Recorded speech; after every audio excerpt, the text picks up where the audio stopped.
Welcome to Highway Herald, your roadmap to the latest in auto.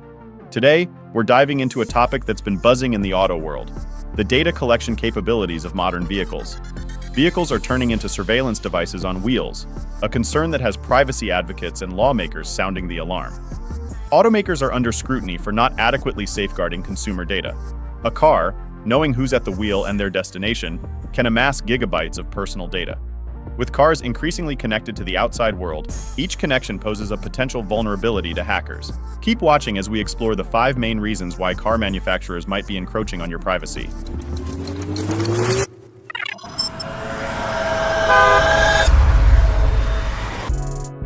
Reason number 5, the invisible companion: data harvesting in today's cars.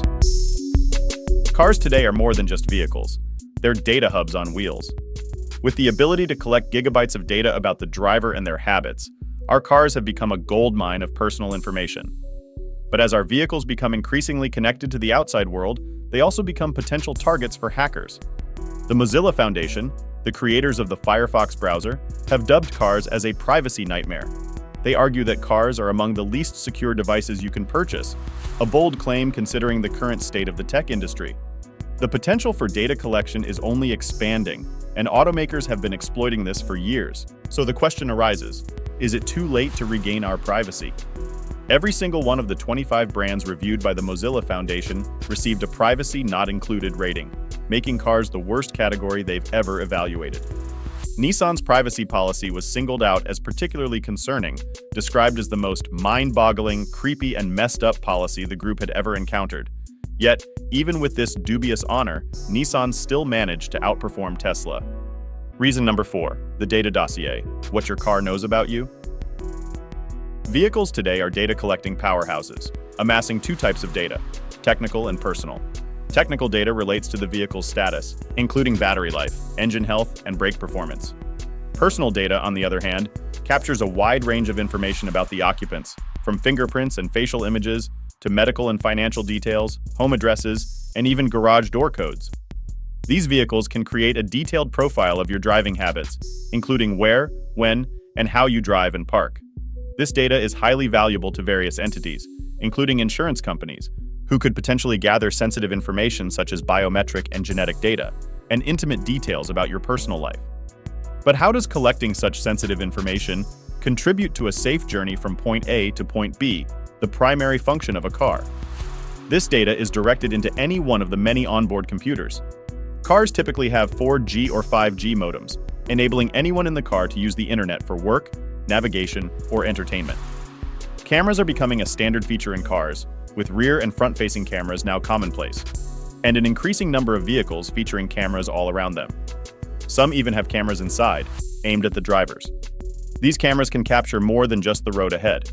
They can see inside your garage and potentially into your home. Tesla's Sentry Mode, which protects the car while parked, uses the cameras positioned around the car to record suspicious activity. Connecting a smartphone provides an even greater source of data and the opportunity to establish a whole new range of connections. However, remember that your smartphone maker might have a stringent data management policy, but the infotainment system you connect it to might not. Before we delve deeper, we'd appreciate it if you could subscribe to Highway Herald. Your support fuels our passion to create more content like this. Now let's explore reason number 3, the data trail: who's interested and why. So, who's interested in this data, and what are they doing with it? The answer varies, depending on whether we're talking about companies, law enforcement, or criminals. Let's start with companies. Initially, the addition of sensors to cars was for safety purposes. But then, companies realized the gold mine of data they were sitting on. Consultancy firm McKinsey estimated in 2016 that the vehicle data monetization market could be worth about $750 billion by 2030. Some data is collected for internal use by the original equipment manufacturers, OEMs themselves, their captive financing arm, or to provide data to their dealerships. Automakers have also tried to offer features and services directly to customers in the car throughout its lifespan. This is when the shift happened. Data collection became more about knowing you and marketing to you, and less about the maintenance and safety of the vehicle. Data gets sold to or shared with advertising and research firms, social media companies, and others. In a 2023 study by the Mozilla Foundation, 84% of the 25 brands studied shared their data with outside firms, and 76% sold it. This includes data brokers, who will sell extremely granular data on drivers, including metrics like heart rate and driver fatigue. Data can be sold to insurance companies, even the ones the driver has a policy with. 56% of companies in the Mozilla study shared data with government or law enforcement in response to a request, a term that seems to cover a broad and vague category. Reason number 2, the consent conundrum. One of the major privacy issues today is the bundling of consent by companies. For instance, when purchasing a car equipped with an emergency services button, you're inadvertently agreeing to share more data than necessary. Andrea Amico, founder of Privacy for Cars, argues that safety, while important, is often used as leverage by companies to extract unrelated data. Another issue arises when companies allegedly gather data without consent. There have been several lawsuits on these grounds. One driver claimed that General Motors and LexisNexis Risk Solutions collected and distributed his driving data, which led to difficulties in securing insurance and increased rates. As the Mozilla report shows, nearly all brands available in the US today have some problematic data policy or practice. Automakers responded to CNBC's inquiries by stating their commitment to customer privacy and data protection. The major trade group Alliance for Automotive Innovation shared a privacy memo highlighting the safety benefits of connected car technology. Companies assure that everything is properly disclosed in their privacy policies, which can take hours to read and often require a high level of education to understand. Amico's research indicates that less than 12% of dealerships inform customers that their cars will share their data. Reason number 1, the road ahead.